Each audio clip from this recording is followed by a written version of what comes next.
it's be. This quick review is talking about Catwoman number 18. This is part of the Requiem series.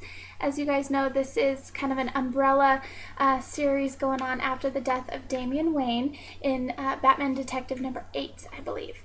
So, I really liked this issue. You guys know that 17 kind of left off with she had just vandalized a museum, stolen some famous paintings for a client.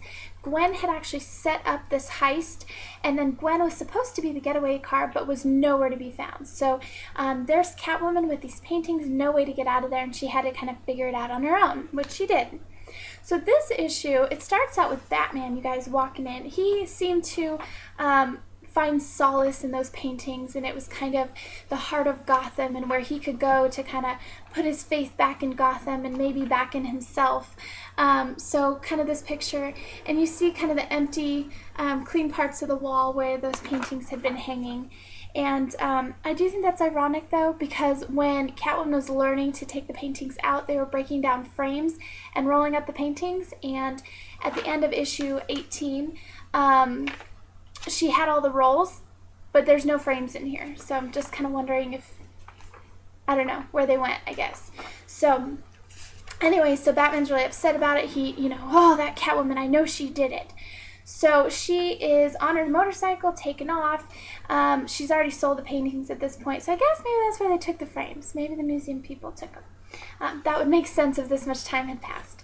So anyways, she's on her motorcycle. He comes up behind her. He's so angry, so mad. Now at this point, we know that Batman is in mourning. He has just lost Damian Wayne. He is heartbroken. So every little thing he is just taking so personally, because it's easier to act out and be angry at those things than to mourn eternally for the loss of his son. So all these outside things that normally he would just kind of take in stride, no big deal, he'll deal with it, now are becoming a much bigger issue to him. So he is acting out as a way to avoid mourning his son, in my opinion. So there's this nasty battle scene between Catwoman and Batman, and he is just beating the hell out of her. I mean, he crushes her helmet, which I guess she loves, because you know how she is about her things. I totally relate. She really loves all of her things and cherishes them. As somebody who's never really had true affection from somebody or allowed herself to truly feel affectionate toward another human being, she has developed this attachment to her items, things that she owns. And so you see that kind of consistently through her comic. But her helmet was another, example of this. So she's upset, and he knows that, and he knows that that's how he can get to her. So of course he has to trash her helmet, and they're beating the hell out of each other. And it's kind of, you see here where he's angry, and this is what's flashing through his brain. So here he is beating the hell out of Catwoman, guys. But you just see his son. You see the bad situation that he's in, kind of where his brain is at. And it's sad. At this point, Catwoman has realized that there's more going on than just him being mad about her heist and her job. So they kind of have this tender moment where that realization kind of hits her, and you kind of see them snuggle up like they tend to do, which I love, by the way.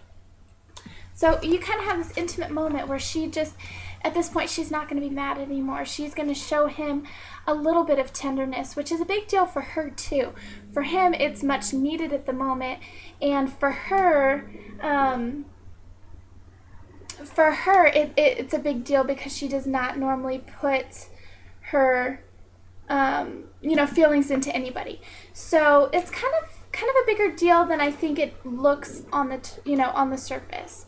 Here you see her lover boy, who's been kind of nonchalantly, not intentionally falling for her, and he is heartbroken because he sees her with Batman and realizes that she doesn't need protection because she has him, which if he knew her better, he would know that she really probably doesn't need protection at all.